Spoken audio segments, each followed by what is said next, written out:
in the intense world of medical emergencies. One patient, 3 times stab wounds. There's nothing more extreme than a code red. So this is a 2-car RTC. That's correct. It means there's an immediate threat to life. Got 1 male still trapped in the vehicle.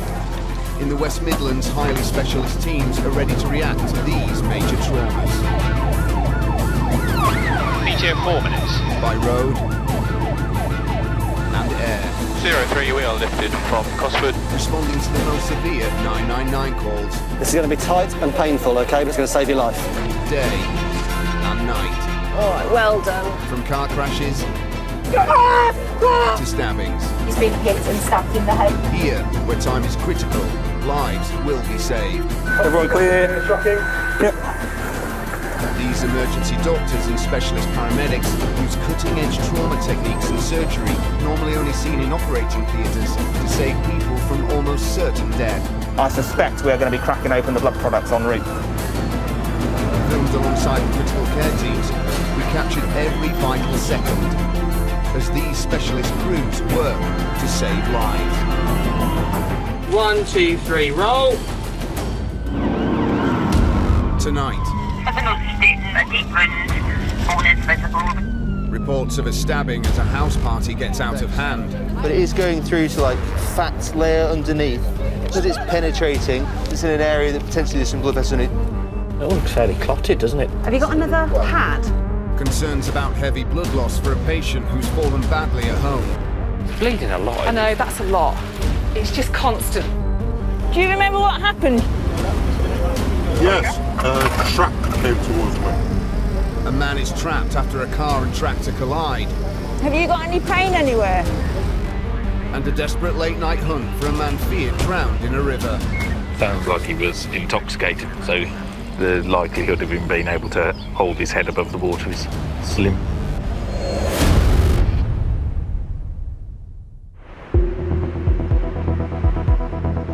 At RAF Cosford, the Midlands Air Ambulance team are starting their shift. Right then, so today it's a nice weather day. General synopsis is high pressure dominating the UK. And it's going to Calm weather conditions are good news for the team. Each helicopter is crewed by a pilot, a doctor and a critical care paramedic. We have checks that are done daily, and then you can just sit tight and rest easy really before a job comes in. Karen Baker has been a critical care paramedic for 11 years. It was always my dream really, was to be permanently based here. So yeah, happy bunny really. It's a great job, love it. The air ambulance team covers 6,000 square miles, responding to some of the most traumatic incidents, including cardiac arrests, road traffic collisions and major injuries. When every second counts, the aircraft has the ability to get to patients within 15 minutes.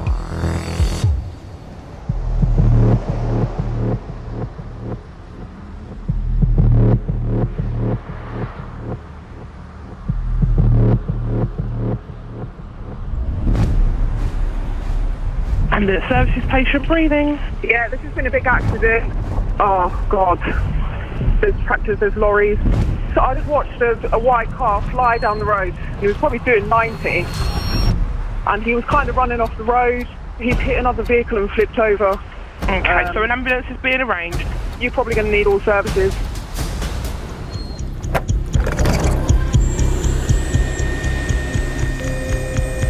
Currently getting reports of a car 90 mile an hour speed. 4 minutes. With crew patients trapped. Received that. Yeah, that's all received. It looks like we'll be overhead in about 4 minutes, over. Police, fire and ambulance are all on their way, and specialist trauma backup has been requested. Joining Karen is critical care doctor Hannah Borden.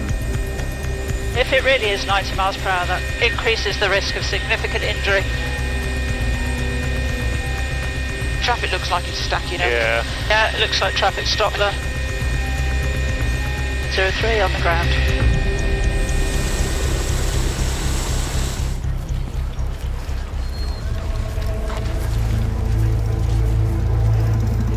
Arriving on scene, the critical care team discovered that the car has collided head-on with a tractor and flipped over, trapping the driver.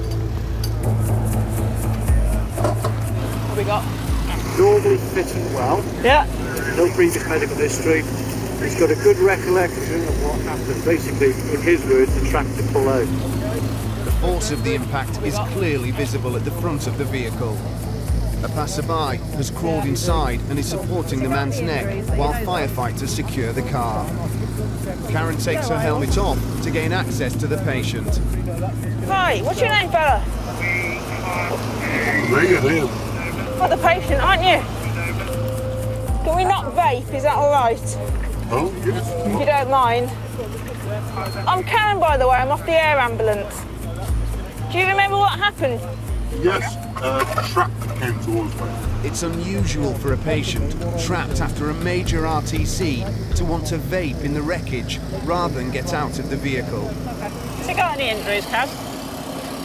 He's acting quite weird. He was vaping in the vehicle and he seems a bit distant. I'm not deaf now. So, I know. I'm going to hand over.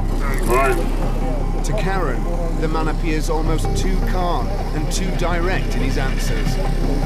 So, have you got any pain anywhere? No. Not at all? No. Although the man's behaviour is concerning Karen and Dr. Hannah, they can't assess him properly until he's out of the car. Are you stuck by your legs? I'm talking to you. You're the patient. Yeah, I'm all fine. Do they feel trapped under the steering wheel? No. Okay. As the crews figure out how to free the driver, Dr. Hannah has another concern that may explain his strange behaviour. I think that he's been drinking. Yeah, I think so. That's why he's acting strangely. Yeah.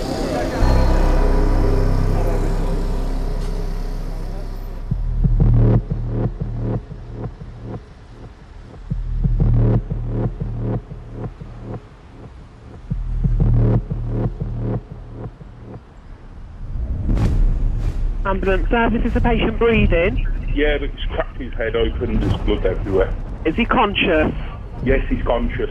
Will you be able to speak to me at all? Hello? Have you fallen? Yes. Can I speak, please? I'll put more on phone. He's just fell off the step. Fell off the step, okay. Can you see the blood spraying out? There's a great big puddle. I don't know how much. It's a lot.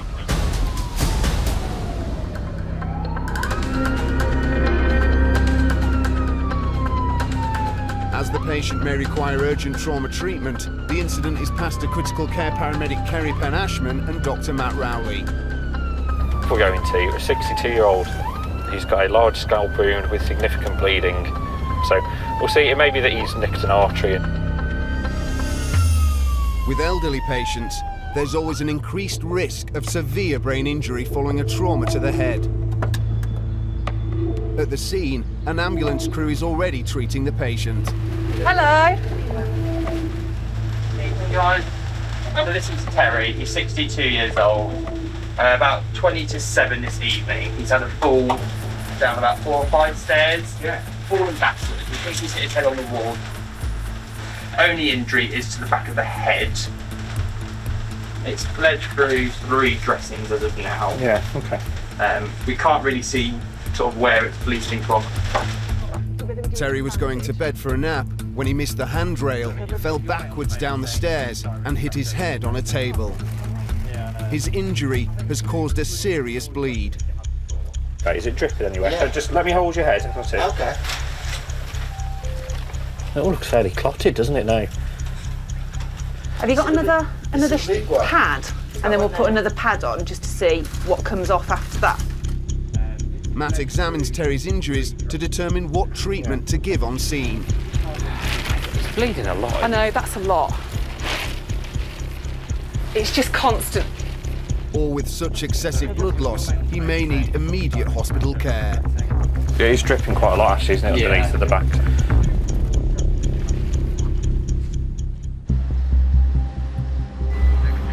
He's got 2 stab wounds to his lower back.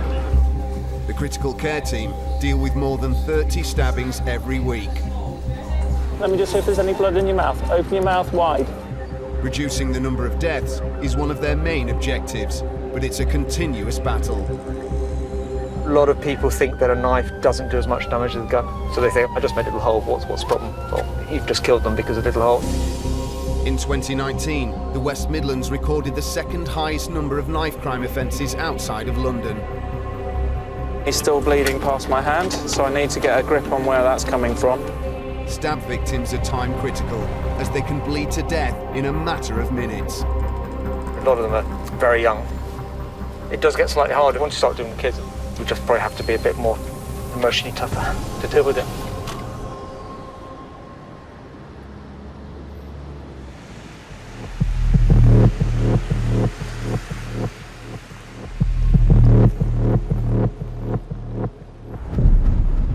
Ambulance here. Was patient breathing? Yeah, breathing. Someone's got cut real bad. Where is the bleeding from? The back, the bottom of the back. Have they been stabbed? I think so. Does it look like a heavy bleed? It's bad, not gonna lie. So basically you can see bone. It's deep. We're coming as quickly as we can.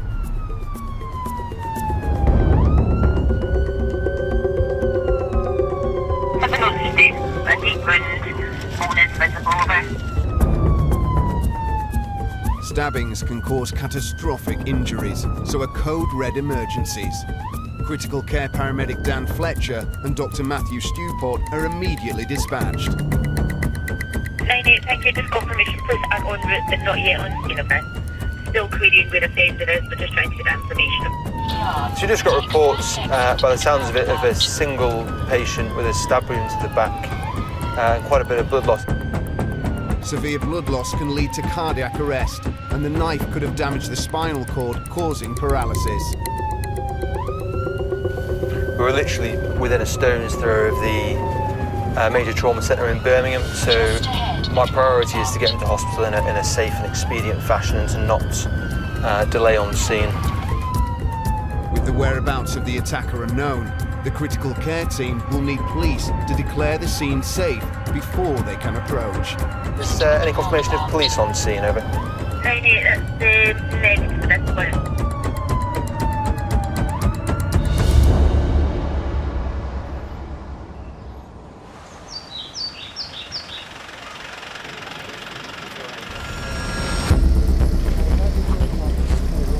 Right, one casualty in this car, so he's the priority.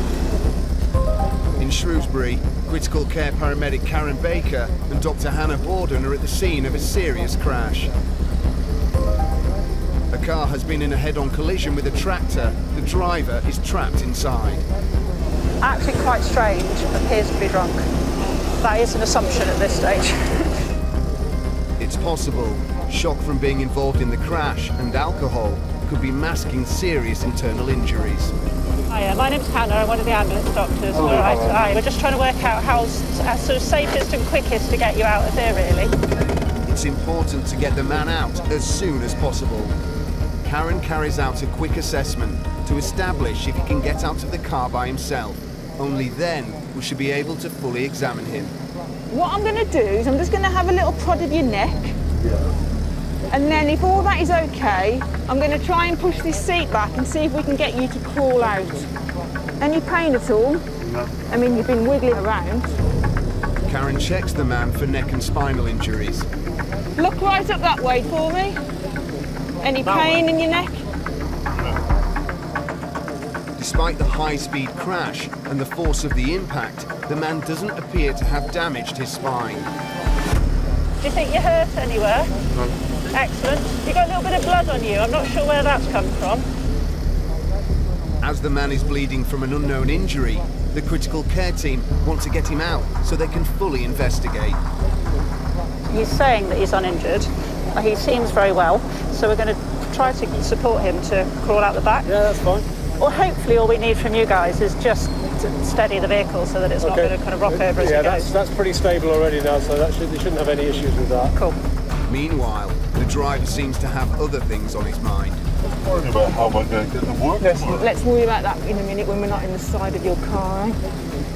Keep coming. Yeah. Keep coming. Well done, fella. Right, let's get out of there. Watch your hand on the glass. With the man out of the wreckage, he can be taken to hospital for a fuller assessment to make sure he hasn't sustained any life-threatening injuries. Just got to get his... There we go. All right, fella. All right? Yeah. Better upright. Excellent. You can't, mate.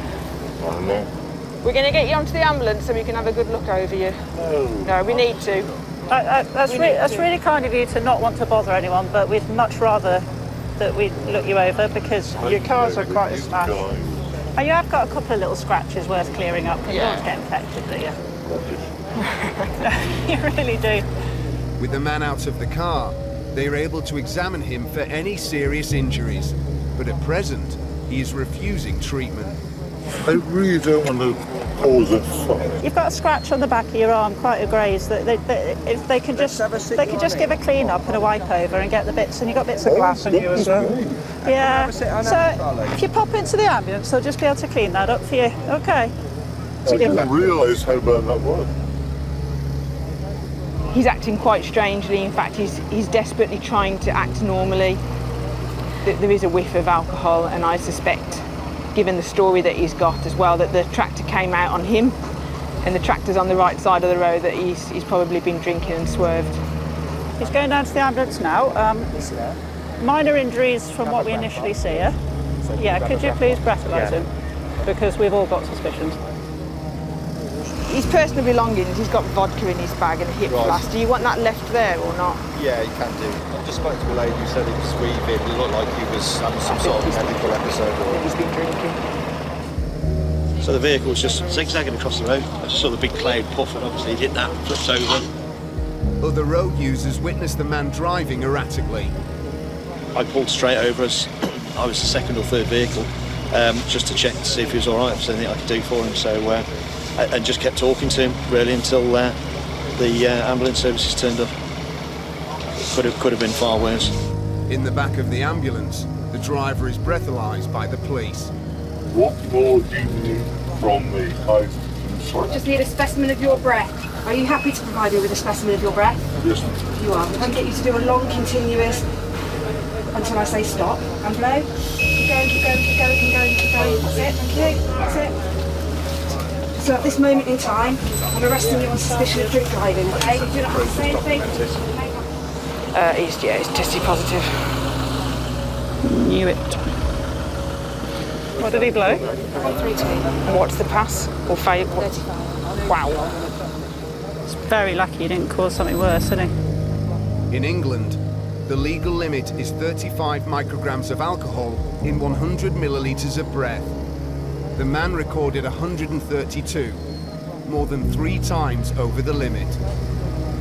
Apart from a few cuts and bruises, nothing life changing, nothing life threatening, so we can organise recovery and get that sorted. Yeah. The driver is left with the ambulance crew to be transported to hospital. Karen and Hannah head back to base, ready for their next emergency. All clear right, and we're clear to the left, and lifting 1907. Well, he was a very lucky chap, wasn't he? He was. Very fortunate there were no serious injuries.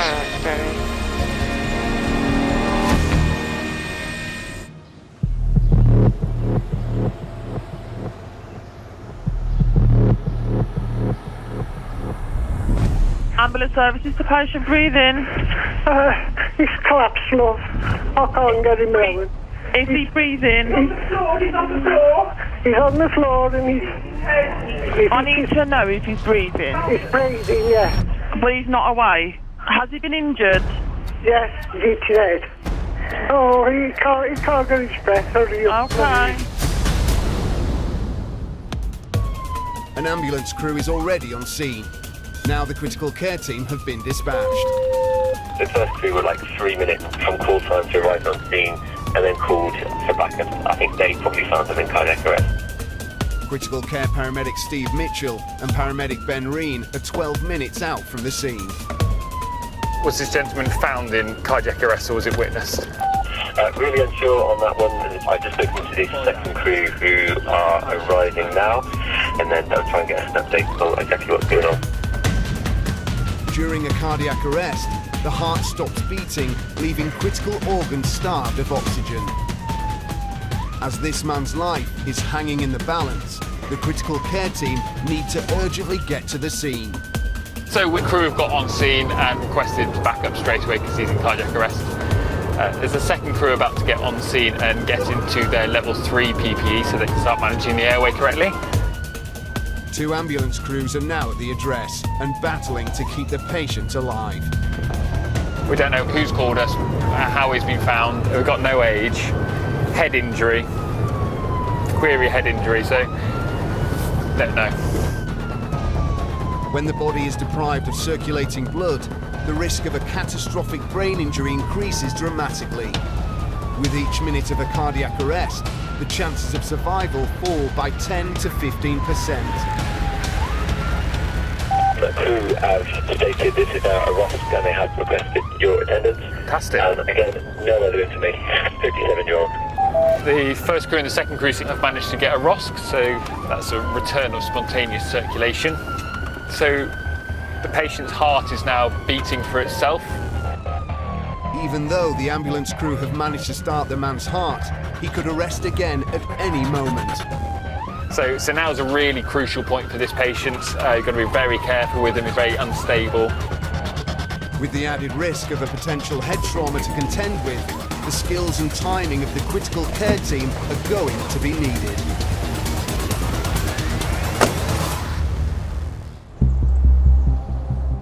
Now how are we going to do, whether we do it with a bandage? In Bartley Green, Dr. Matt Rowley and critical care paramedic Kerry Penn-Ashman are treating 62-year-old Terry, who has fallen downstairs and hit his head. That is quite bleedy, isn't it? Terry has been bleeding profusely from his head wound, and the crew needs to assess whether he's suffered any serious trauma to the brain or an arterial bleed. Pop your pad on. I think what we'll try and do is if we get him out of it and then roll him on his side, and then we can have a little look then. Right, so what we're going to do, mate, is we're going to roll you onto your side so that these guys can have a good look at your head and see exactly what's going on. Okay. All right, and we're going to roll. Ready? 1, 2, 3, roll. The head, and in particular the scalp, is a very vascular area of the body. If an artery has been severed, then Terry could lose a lot of blood very quickly. Keep your head still for us, Terry, just whilst these guys have a good look. I just put a big dressing on that, I think. It's not arterial, I think, you know, we're just going to cause more damage than good doing anything. To find the blood is not from a damaged artery, the team start prepping Terry so they can get him to hospital for further assessment. I think blue gauze dressing that you had before, just with bandage. And then bandage round. Right, Terry, so we're going to basically slide you on the floor so that your head's sort of pointing out towards the door, okay? Put you on our little board. Matt decides it's safer to support and cover the head wound and get Terry to hospital, rather than deliver a significant intervention on scene. But first, they need to manoeuvre him onto the scoop. All right, you ready? Okay. Good man, that's it. That's it. I've got your legs. Do a bit of acrobatics. All right, honey. Start to straighten your legs up for us. Nice and straight, that's it. Push your head down against my hands now. So. Ready. Steady. Steady. Fine. Okay, stop. There you go, sweetie. Right, yeah, that's... Nice and relaxed for me, mate. Okay, just for a minute. I'm just going to grab your waist, hun, okay? Okay. Yeah. Sorry. Just keep your legs nice and straight for me, Terry, all right, mate? Okay. Once on the scoop, the crew cover the wound with a pressure bandage to help reduce further blood loss. Push your head down against my hands now. So. Right, I'm going to try and put this quite tight. Yeah. So I do apologise. That's all right. If I have to say so myself, that is blooming neat bandaging. Just keep your hands on your tummy, darling. That's still saturated. And he's on. Can you just go onto your side a little bit, just so I can... He's got a large laceration to the back of his head after he's fallen down the stairs, so he's got a significant amount of bleeding in the back of the head. The scalp is very vascular, and sometimes just a few drops of blood can look like a significant volume on the floor. So he's stable at the moment. He needs to go to hospital to have it washed and examined and sutured up. I'll speak to the trauma desk and we'll just let the QE know because they need to see him sooner rather than later, all right? Just keep your head still, honey. Okay. You ready? Yeah. Ready, steady, lift. Just watch the pool of blood and don't slip. I'm absolutely covered in blood. Although there's still a concern for the amount of blood that Terry has lost, he's stable enough for the ambulance crew to take him to hospital. We'll speak to the trauma desk and just let them know, and then we will tell the QE. You okay? I think we need to tell them because they need to see it sooner rather than later, because like you say, it's just constant. How are we doing, mate? Yeah? We're just going to wire you back up to our machine. I'm just covered. Do all the checks again. On board the ambulance, Terry will be carefully monitored. So 126 over 90, a little bit tacky at 114. Are you in any pain at all at the moment, Terry? My head's obviously sore wet spatters. Yeah. But apart from that, no, I'm alright. How bad's the pain in your head at the moment, if you had to score out of 10? Stinging. Is it bad? You got a bump and you've obviously nicked something because it's continuously bleeding.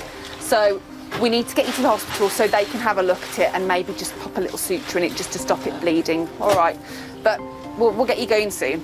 Thanks, guys. I just closed one of these doors up. Take it easy. Lovely to meet you. See you soon.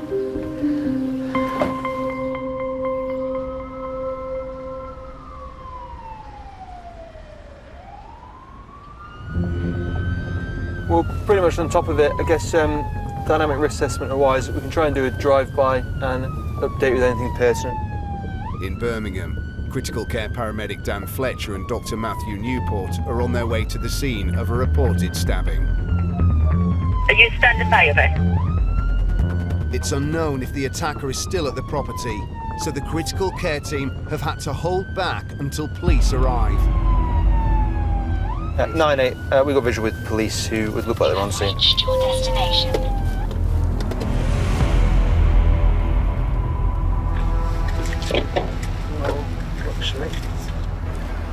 You alright? Yes, all the back there. Now safe to enter the property, Dan and Matthew are backed up with police and an ambulance crew. With reports of heavy blood loss, they want to get to the patient as quickly as possible. Do you mind just clearing out? Yeah, thanks. I don't know what. Thank you very much. What's that been done with? Is it glass? I don't know. I got dents onto my back. Looks like glass, which is fine. At least it's sharp. Right. Yeah. That'll be fun. Right, hang fire. Right, back with you in a sec. Yeah. How old are you? 22. Despite the initial reports, the 22-year-old man hasn't been stabbed. It appears he was punched and fell back onto a bottle, which has caused a deep wound in his back. A couple of fellas here, I don't really know them. They were, kicking off, we were all trying to calm it down. His mate was even trying to calm it down. And I said, look mate, you need to go. And he's definitely straight up to my back. You've got a relatively superficial, sort of shallow wound, but it is going through to fat layer underneath. So because it's penetrating and because it's in an area that potentially there's some blood vessels, and the fact that we're literally a stone's throw from the QE hospital, we'll just take you around there. We'll get into the back of the ambulance, get you warm. I'll do a quick top to toe. Matt has spotted fragments of glass in the wound. This is a washout and explore. It's just this glass here. You might have walked around. Pal, shall we take you towards the ambulance where it's warmer, yeah? Because you're so good, we're going to walk you. It's going to be fastest. Yeah, You're right. Alright, it's nothing for you. I'm not. Come on. No press ups. Up, keep going. Well done. Right? Yeah, it's just hold on to me. Yeah, I'm alright. Because the 999 call reported a stabbing, police, ambulance and the critical care team were all dispatched to the scene. Wow, there's fucking loads of you. I know, buddy. Because someone's still doing the stab. Oh no, that's it, mate. You can't get enough of me, can you? When they get the man to the ambulance, it's clear he doesn't realise what a lucky escape he's had. Just stand still a second. Just get a nightingale dressing. Just going to put a dressing on him, pal, alright? Honestly, I'm sorry. I know, but we don't. You are sound. Someone's just going to need to wash that out and see how deep it goes. Will one of you do me a favour and take a picture of it? The glass from the bottle wound will need to be washed out to prevent an infection. So Matthew protects the cut until that can be done. So what we'll do is I'm just going to put a little bit of padding on it, seal it over, we'll lie you on your front, I'll put a drip in, we'll get some monitoring on and we'll literally drive you the 4 minutes to hospital. All right. Thank you very much. Just lean forward on that so you can press a little bit. There's like a wicked bottle or something. What? It's like a WKD bottle or something, yeah. See, I didn't know it happened when it happened. Yeah. I genuinely didn't feel it. I just put my hand on my back and it felt a bit moist. See, I put my hand in there and was like, fuck. And I was like, so I lay down and was like, look, mate, what's going on with my back? As Dan finishes applying dressing to the bottle wound, he updates control. 22-year-old male, just prior to time of call, is being glassed in the lower back with a bottle. He has a 2-inch deep lac/puncture wound to his lower lumbar spine, like just paraspinally, and no other obvious injuries. Stab wounds, knife, glass or otherwise, they're really difficult to sort of ascertain how deep it's gone, and it could easily have gone through damaged major blood vessels. Right, here we are then.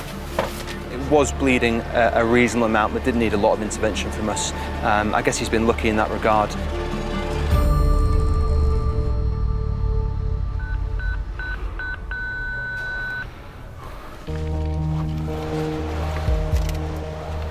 Have you got a Sharpie? Sharpie, yeah. Stick my name on it. It's the start of a 12-hour night shift for critical care paramedic Rich Apps and Dr. Luke Banks. That is terribly written. It's like a schoolchild's written it. Every shift brings new challenges for the critical care team, and there's no such thing as a typical day. I was in the control room last night and it was absolutely manic from an ambulance service numbers point of view. It was really busy, but Tuesdays generally it can be quite quiet, but you never know.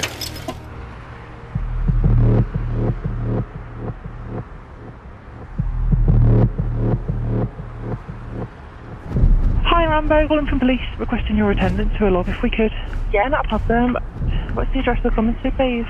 It's the bridge in Hereford. Okay, and what's happened there, please? So we've had a call from a member of the public, at least stating there was a male on the wrong side of the bridge. They think the male has actually gone into the water. He looks like he's taken his shoes off. He's left some shoes and an empty bottle of vodka on top. Oh, right. And the caller's pretty confident he's gone in. A 999 call like this means all the emergency services have a critical role to play. Yeah, 5-5, with some further updates. I've either get also got a drone arriving in about 5 minutes, which is up, what's up? Police and fire are on their way to the incident, bringing specialist kit to search for the missing man. An ambulance crew is also on scene, and Dr. Luke and critical care paramedic Rich have been called for their advanced life-saving skills. If the patient has drowned, then there would have been a period of hypoxia or no oxygen going to the brain. And so if the patient is found, then we've got to do everything we can to, optimise the chances of a good outcome.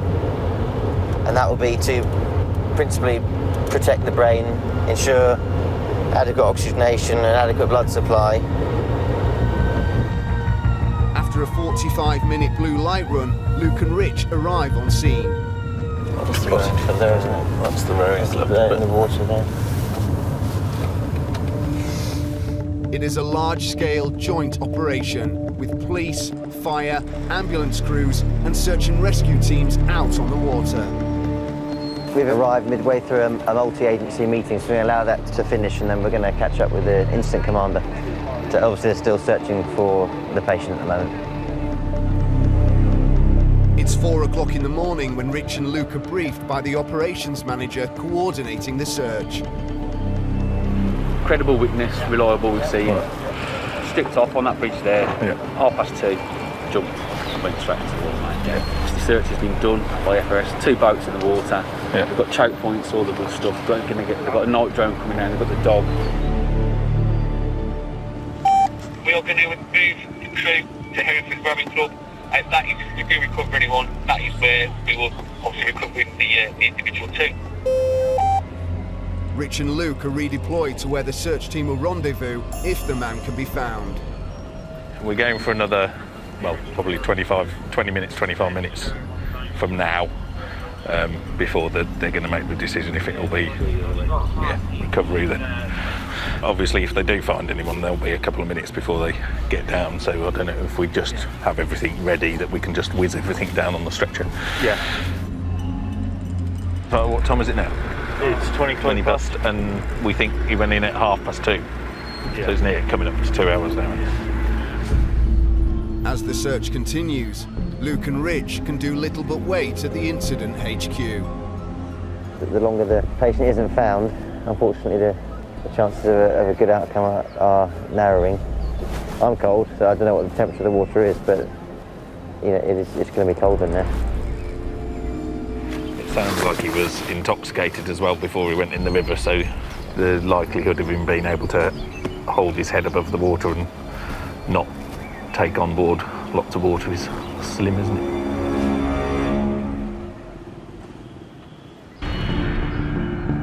So he's got IV access in his right arm, yeah? Left, unsuccessful. In Darlaston, critical care paramedic Steve Mitchell and paramedic Ben Reen have just arrived at the location of a man who has suffered a cardiac arrest. My only thought at the moment is just the airway. He's okay, lying on his side. Fine. 57-year-old Ian is a full-time carer for his mother. Whilst playing with his dog, he suffered a cardiac arrest. His sister made the 999 call. The ambulance paramedic updates Mitch.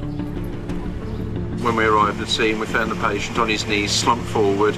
He had got some trauma to the head, small head injury, but no palpable pulse present. It sounds like he's probably had a cardiac arrest, fallen forwards, banged his head. Would you agree? Yeah. Every second counts. In the UK, just 1 in 10 people survive an out-of-hospital cardiac arrest. Fortunately, the ambulance crew were on scene in 3 minutes and have managed to get Ian's heart pumping again. We'll put him back on his side if you're happy with that. Yeah. So guys, put him back on his side. Okay. And put a pillow underneath his head.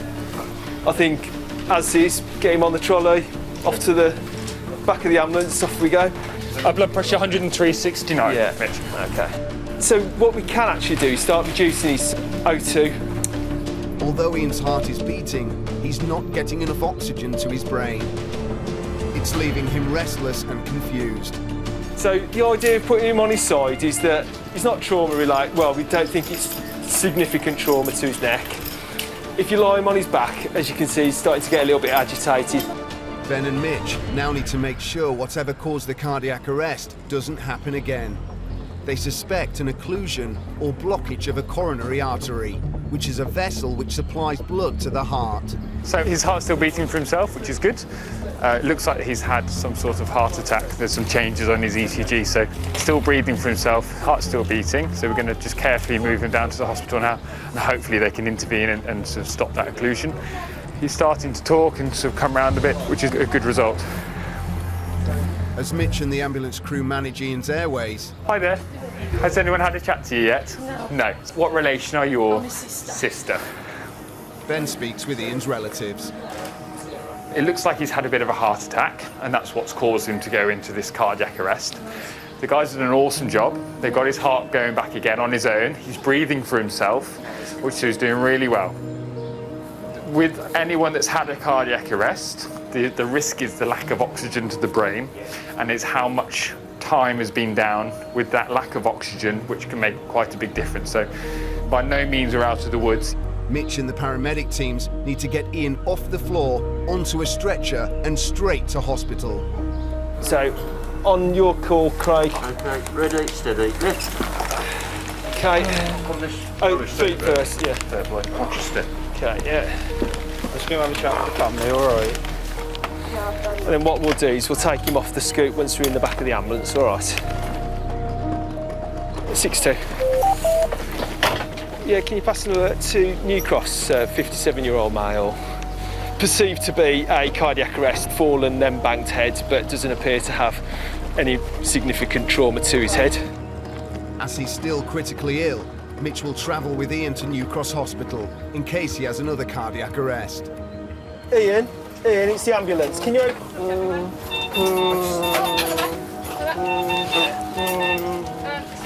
Well spotted. Cool. Ready to go, yeah? Happy? It looks like he's had a stroke as well. Yeah. Do you think so? We were Do you know concerned if about there's a- that because he was on his knees. Could you ask the family, see if there is any sign of stroke in the family? Previous stroke. History of stroke, yeah, thank you. Ian is agitated. This could be due to a lack of oxygen reaching his brain while he was having a cardiac arrest. He urgently needs assessment at hospital. Just really nice and smooth. So if he does arrest again, guys, it's like 3 stack shocks, but what we'll do is, whilst it's charging, we'll try and do a bit of CPR. Mitch plans for every eventuality on the journey to hospital. It's some midazolam. Sometimes what you find, once they've had a bit of a snooze and you let them like settle, they'll like, it just like resets them. Although Ian is breathing for himself, he's still confused and disorientated. So Mitch gives him a sedative called midazolam, a drug used to help sedation as he continues to breathe for himself again. Once they've had a bit of a rest, they're like a bit more settled when they wake up. It's nice and steady. 50 minutes after the 999 call, Ian is handed over to the cardiac team at New Cross Hospital. The situation he was in was life-threatening. He was in effect dead. So the crew have applied a defibrillator, they've shocked him, and that's their sort of key chain of survival that they've done. Obviously he's had his brain starved of oxygen for a short amount of time. Hopefully it won't be too detrimental to his outcome.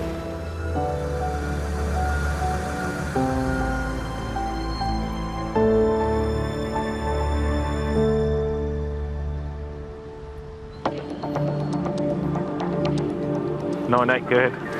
9-8, yeah, are you co-located with the crew, are you? Yeah, that's affirmative. In Hereford, critical care paramedic Rich Apps and Dr. Luke Banks are on standby to treat a man who is believed to have jumped into a river. But his chances of survival are diminishing by the minute. We've just had another update saying that they're just completing the final bank searches. Obviously it's getting a bit lighter now as well, and if they don't find anything now in the next couple of minutes, then all the ambulance service resources will be stood down and it will become a body retrieval recovery, unfortunately. It's now 2.5 hours since the 999 call. So I've just had the final stand down for us from the tactical incident commander, so they're calling off the search. He said that we can stand down and return to base. In 2019, there were nearly 6,000 suicides in England and Wales. 3/4 of them were men. Sadly, it's turning into a body retrieval, body recovery, so sad case, unfortunately.